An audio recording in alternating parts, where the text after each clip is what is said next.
The biggest remaining storyline for the Philadelphia 76ers offseason is what is next for Quentin Grimes. The prize trade deadline acquisition remains unsigned and is a restricted free agent, but Daryl Morey has not gotten closer to agreeing to a deal. Could a new team pop him into the mix in a familiar Sixers enemy with Danny Ainge out there in Utah? I'm going to bring up some things that changed around the NBA yesterday and why this could impact this particular situation right here, which of course has to do with our guy Quentin Grimes. Now, to give the bare basis of where we're at right now, that restricted free agency, the basic premise being that another team can make an offer, giving them their perceived value, and then that organization that they currently represent has a chance to match it, say, yep, that's what we're worth, that's what you're worth, we believe in paying you that, or they let them go there. Now, generally in restricted free agency, there is very little player movement. That in general, that mostly happens for sort of setting a player's market, and that's been sort of the problem for this offseason. There has been a straight up standstill in the restricted free agency market, with Quentin Grimes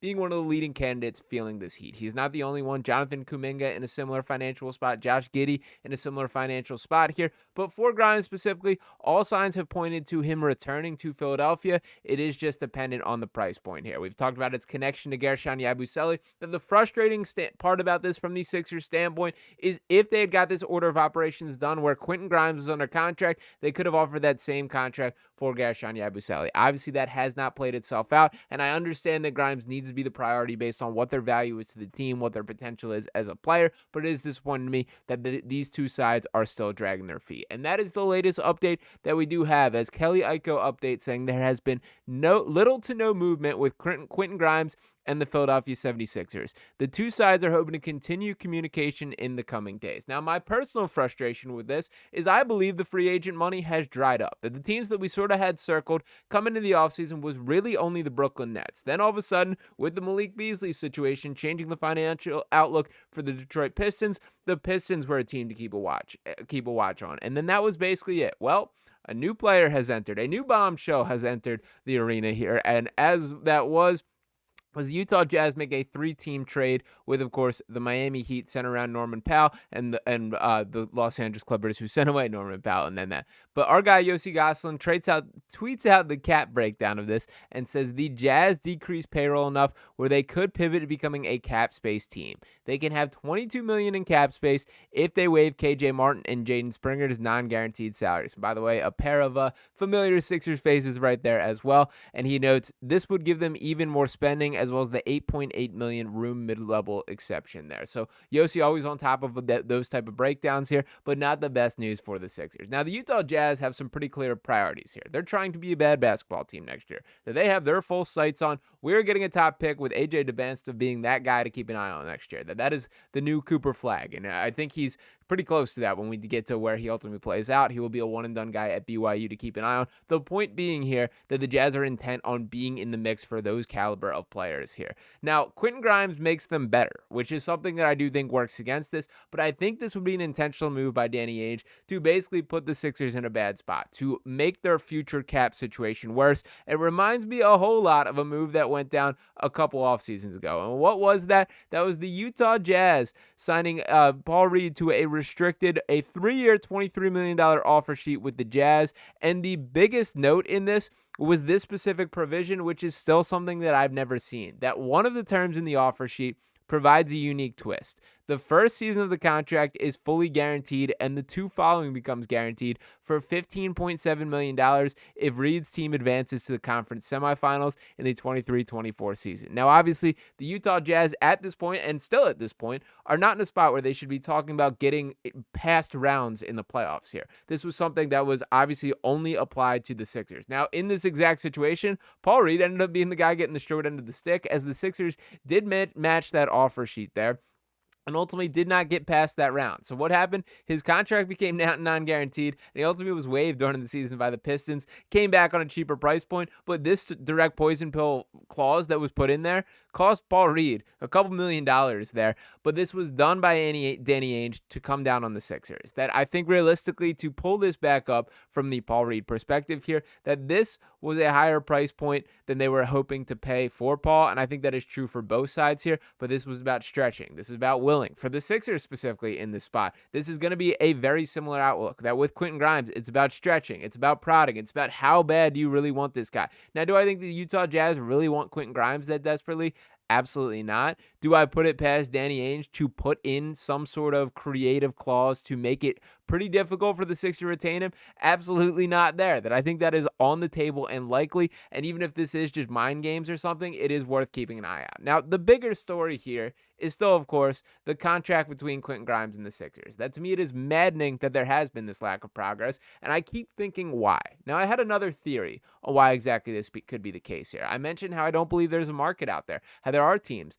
I sort of wonder if Daryl Morey might be scouting that out and wondering, can I get this dude for well below value here? That it is a really difficult spot to articulate or, quantify what this player is worth. That Quentin Grimes has had some real flashes at the NBA level, but he was not the 21.9 point per game scorer across his career the way that he was last year. That he showed some really impressive flashes in that second half of the season, but it was on one of the more lifeless basketball teams that I've ever watched, and obviously did not translate to winning in the way that you would hope stats like that do. So how do you quantify that? For Daryl Morey here, I do think he's looking around at the market. And the thing about the restricted free agency tag, once again, is that other team has to submit that offer sheet for them to match here. There is a world where there just ends up straight up negotiations between the Sixers and Quentin Grimes, and that's what it feels like it is trending to me. Now, there's also a world where he can take his qualifying offer worth a little over $8 million, and he will be an unrestricted free agent next year. There's a lot more cap space projected to be on the table, and that is something that I think we should keep our eye on as well.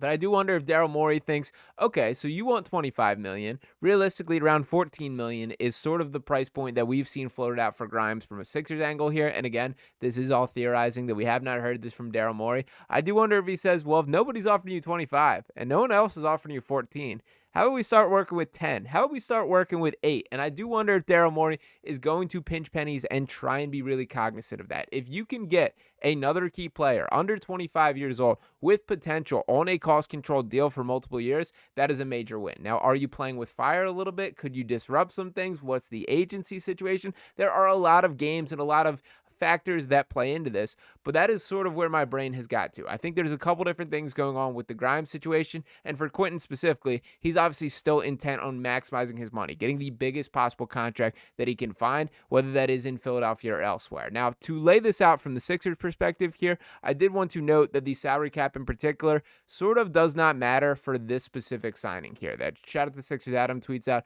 the updated Sixers cap figures with 14 players on the roster and restricted free agent Quentin Grimes signed, that they are $219,193 over the luxury tax, just barely there, about $7.8 million below the first apron and $19.7 million below the second apron. The Sixers haven't triggered a hard cap, so they can go over either apron to keep Grimes if they need to, and that was a key part of not signing Gershon Yabusele until the Grimes situation was handled. And again, my frustration with that dates back to this not being handled outside of anything, but I think this should have been taken care of, and there should have been a clearer plan for what our numbers are looking like. Now, maybe, again, we don't get access to these conversations. We don't know how large of a gap that there truly is between the Sixers and Grimes camp specifically. We don't even really know what Grimes camp specifically is asking for. And we've got the reported 25 mil. And I did want to pull up a quick little quote from our guy, Pat Bev. Shout out to the Pat Bev pod, who says, quote, he needs to relax. I'm with all the homies getting paid, but let's be realistic. Put some more work in. And that is sort of how I feel about the Quentin Grimes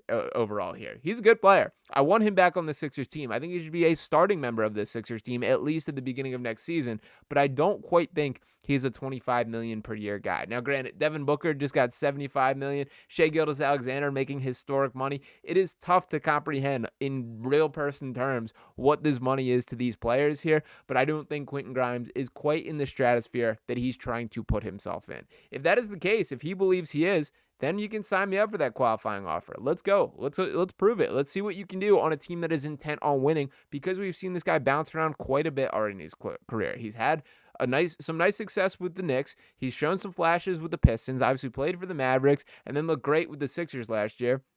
But where's the stability in that? So there's a lot of moving factors with this, but I do hope Danny Ainge is not the guy twisting the knife into the Sixers organization and making life real difficult. That is something I'm going to have my eye out for in the coming days, now that they have made these type of moves. It is pretty fascinating the way the Jazz are going about their business, but we know the relationship between Danny Ainge and the Sixers, and with Daryl Morey specifically there. So let me know what you guys think about all that. Is this something that I'm overthinking? Is this a legitimate fear is on the table? And if it happens, I will be circling back and discussing this in depth here. So let's hope that is not the case and a legitimate contract is worked out between Quentin Grimes and the Sixers. I'm over this dragging on. I want this complete. I want the roster to be in full store. I want it to just be over at this point. This is sort of the last loose end that's been hanging on, and I understand there's still plenty more offseason to go, but the lack of communication to me, I don't take as the biggest positive there. So I do think that Quentin Grimes' agent is working double time trying to figure out other options, and I'm sure that there will at least be a phone call to the Utah Jazz to see if there can be anything